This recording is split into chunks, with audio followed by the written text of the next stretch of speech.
നമുക്ക് ആ വാർത്തകളിലേക്ക് വരാനും പത്രം എന്താണ് പ്രധാനമായും ഇന്നലത്തെ വാർത്തകൾ ഇന്ന് പത്രങ്ങളിൽ എത്തുമ്പോൾ തൂമ്പയൊക്കെ എങ്ങനെയാണ് പത്രങ്ങൾ കൈകാര്യം ചെയ്തതെന്ന് അറിയണം. ഇതിപ്പോ നമ്മുടെ ഈ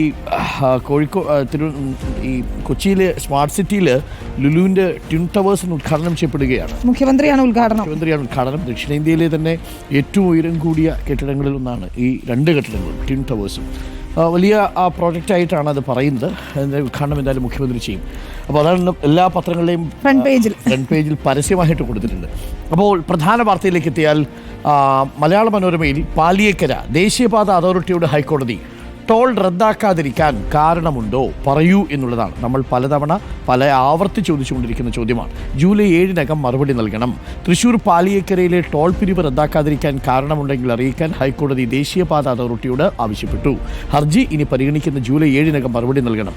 എറണാകുളം തൃശൂർ ദേശീയപാതയിലെ അതിരൂക്ഷ ഗതാഗതക്കുരുക്ക് ചൂണ്ടിക്കാട്ടി KPCC സെക്രട്ടറി ഷാജി കോടങ്കണ്ടത്ത് നൽകിയ ഹർജിയിലാണ് ഇപ്പോൾ ഈ നിർദ്ദേശം വന്നിരിക്കുന്നത്. മാത്രമല്ല, മണിക്കൂറുകളാണ് അവിടെ നിന്ന് കാത്തിരിക്കേണ്ടി വരുന്നത് എറണാകുളത്തും തൃശ്ശൂരിലേക്ക് പോയാൽ. എന്നിട്ട് പോയി പാലിയേക്കരയിൽ പോയി ടോളും കൊടുക്കണം.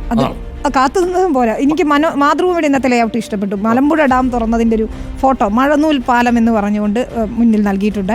ഒപ്പം സൂമ്പയും ജാനകി സിനിമയുടെ അതുകൂടി ചേർത്ത് വെച്ചുകൊണ്ട് ഒരു ചോദ്യചിഹ്നമൊക്കെ ഇട്ട് ഇരുൾ മൂടുന്ന കാലമാണോ എന്നതാണ്. ജാനകിക്ക് എന്താ കുഴപ്പം, സൂമ്പയ്ക്ക് എന്താ പ്രശ്നം എന്ന് ചോദിച്ചുകൊണ്ടാണ് രണ്ട് ടൈറ്റിലായി കൊടുത്തുകൊണ്ട് ആ രണ്ട് വാർത്തകളും ഒരുമിച്ച് ചേർത്തുകൊണ്ടാണ് ജാനകി ഒരിടത്ത് സൂമ്പ. നമ്മുടെ നാട് പോകുന്ന പോക്കി. ഗതി കിട്ടാത്ത ജീവിതങ്ങൾ എന്ന പേരിൽ മനോരമയുടെ ഒരു സ്റ്റോറിയുണ്ട്. അത് സെക്രട്ടേറിയറ്റിൽ ഫയലുകൾ കെട്ടിക്കിടക്കുകയാണ്. 3.18 ലക്ഷം, അതായത് 3,18,000 ഫയലുകൾ സെക്രട്ടേറിയറ്റിൽ കെട്ടിക്കിടക്കുന്നു. ഏറ്റവും കൂടുതൽ തദ്ദേശ വകുപ്പിലാണ് എന്നാണ് മനോരമ പറയുന്നത്. 44,360 ഫയലുകൾ കെട്ടിക്കിടക്കുന്നു എന്നുള്ളതാണ്. ഫയൽ നീക്കം സംബന്ധിച്ച് കഴിഞ്ഞ 9 വർഷത്തിനിടെ പലപ്പോഴും മുഖ്യമന്ത്രി പറഞ്ഞ വാചകങ്ങളും പത്രം കൊടുക്കുന്നു. മുന്നിലുള്ള ഓരോ ഫയലും ഓരോരുത്തരുടെ ജീവൽ പ്രശ്നമാണെന്ന് മനസ്സിലാക്കി അനുകമ്പയോടെ ഇടപെടണം എന്ന് പറയുന്നു. പക്ഷേ 3,18,000 ഫയല് സർക്കാർ സെക്രട്ടേറിയറ്റിൽ കെട്ടിക്കിടക്കും. അതാണ് ചുവപ്പ് നാടക്കുരുക്കിൽ കിടക്കുകയാണ്. മാതൃഭൂമിയിലെ ESI ശമ്പള പരിധി കൂട്ടില്ല, വർധന ഉടനില്ല, പഠിക്കാൻ സമിതിയെ നിയോഗിക്കും, എതിർപ്പറിയിക്കുകയാണ് തൊഴിലാളി യൂണിയനുകൾ. പക്ഷേ ESI കവറേജിന്റെ വ്യാപ്തി കൂട്ടുമെന്ന് പറയുന്നു. VS അച്യുതാനന്ദന്റെ ആരോഗ്യാവസ്ഥയുണ്ട്. ഈ സ്ഥിരം VC ഇല്ലാത്തതിലെ ദുരവസ്ഥ ഹൈക്കോടതി വലിയ വിമർശനം ഉയർത്തിയത് നമ്മൾ ഇന്നലെ കൊടുത്ത വാർത്തയാണ്. അതും മാതൃഭൂമിയിൽ ഫ്രണ്ട് പേജിൽ വാർത്തയുണ്ട്. ഈ മുംബൈയിലെ ബാങ്ക് വിളി വിവാദം, അതിൽ ഉച്ചഭാഷിണി വിവാദത്തിൽ ബാങ്ക് വിളി ഓൺലൈനിൽ അറിയിക്കുന്നതിന് ആപ്പ് തുടങ്ങിയിരിക്കുകയാണ് മാഹിം ജുമാ മസ്ജിദ്.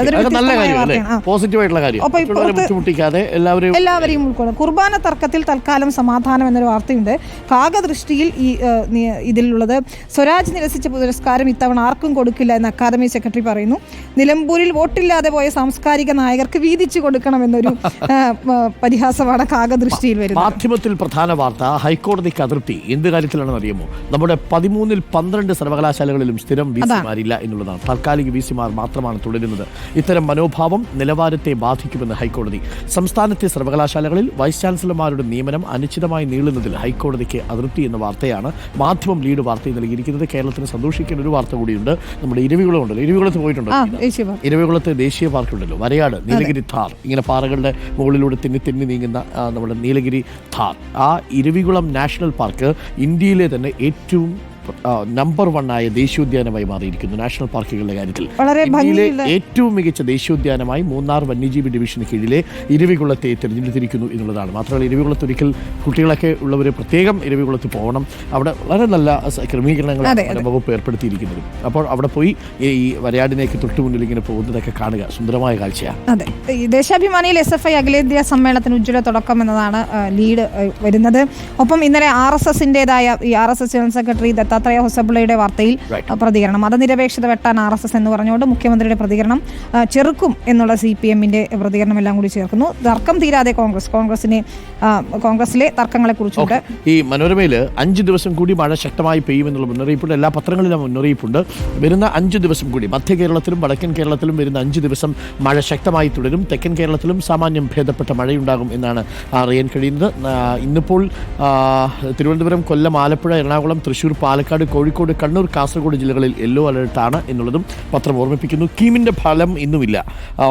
+2 മാർക്ക് ഏകീകരിക്കുന്നതിനുള്ള മാനദണ്ഡം നിശ്ചയിക്കുന്നതിൽ മുഖ്യമന്ത്രിയുടെ ഓഫീസിന്റെ തീരുമാനം വൈകുന്നത് മൂലം Kerala engineering pharmacy entrance scheme എഴുതിയ 10,000-കണക്കിന് വിദ്യാർത്ഥികൾ ത്രിശങ്കുവിലാണ് എന്ന വാർത്തയുണ്ട്. 2 ദിവസത്തിനുള്ളിൽ ഫലം പ്രഖ്യാപിക്കുമെന്ന് 24-ന് മന്ത്രി ആർ ബിന്ദു നൽകിയ ഉറപ്പും പാഴായിരിക്കുന്നു എന്നുള്ളതാണ്. വിദ്യാർത്ഥികൾ ഒരുപാട് പേര് മെസ്സേജ് അയക്കുന്നു. സ്കീമിന്റെ കാര്യത്തിൽ തീരുമാനമായോ? അതിന് അന്തിമ തീരുമാനം അവിടെ നിന്നാണ് വരേണ്ടത്. എന്തായാലും സർക്കാർ തീരുമാനം എടുക്കും എന്ന് നമ്മൾ പ്രതീക്ഷിക്കുന്നു. അല്ലെ, ദേശാഭിമാനിയുടെ എഡിറ്റോറിയൽ ഭരണഘടനയെക്കുറിച്ചുള്ളതാണ്. അതിൽ PDT ആചാരി, ലോക്സഭ മുൻ സെക്രട്ടറി ജനറൽ, ഗവർണറുടെ നടപടി ഭരണഘടനാ വിരുദ്ധമാണ് എന്നുള്ള അദ്ദേഹത്തിന്റെ ലേഖനം വിഷയമാണ്. ഭാരതാംബ വിഷയത്തിലാണ്. മാത്രമല്ല ഇതിലെ ദത്താത്രേയ ഹൊസബള്ളയുടെ വിഷയമായിരിക്കും എഡിറ്റോറിയൽ, അല്ലേ? സോഷ്യലിസം അതാണ് ഭരണഘടനയല്ല മനുസ്മൃതിയാണ് ആധാരശിലയെന്ന് ഉദ്ഘോഷിക്കുന്നവർക്ക് മറുപടി എന്ന് പറഞ്ഞുകൊണ്ടാണ് ഫ്രണ്ട് പേജിലും എഡിറ്റോറിയലുണ്ട്. ഓക്കെ, അപ്പോൾ പ്രിയപ്പെട്ട പ്രേക്ഷകരെ, നമ്മളിനി ഇന്നത്തെ വാർത്തയിലേക്ക് കടക്കേണ്ട സമയമാണ്. പ്രധാനപ്പെട്ട വാർത്തകളൊക്കെ നമ്മളൊന്ന് ഓടിച്ചു നോക്കിയിരിക്കുന്നു. ഇതൊക്കെയാണ് പ്രധാനമായിട്ടും നിറഞ്ഞു നിൽക്കുന്നത്. സംഭവബഹുലമാണ് ഈ കഴിഞ്ഞ ദിവസങ്ങളും ഇനി വരാൻ പോകുന്ന ദിവസങ്ങളും. നമ്മുടെ VS ആശുപത്രിയിൽ തുടരുകയാണ്. അതെ, ആരോഗ്യനിലയിൽ മാറ്റമില്ല എന്നതാണ്, നേരിയ പുരോഗതി എന്നുള്ളതാണ് പറയുന്നത്. പക്ഷേ അപ്പോഴും വെന്റിലേറ്ററിൽ തന്നെയാണ് എന്നുള്ളതാണ് ആശങ്കയുണ്ടാക്കുന്നത്. പ്രായം തളർത്താത്ത പോരാളിയാണ്. അതാണ്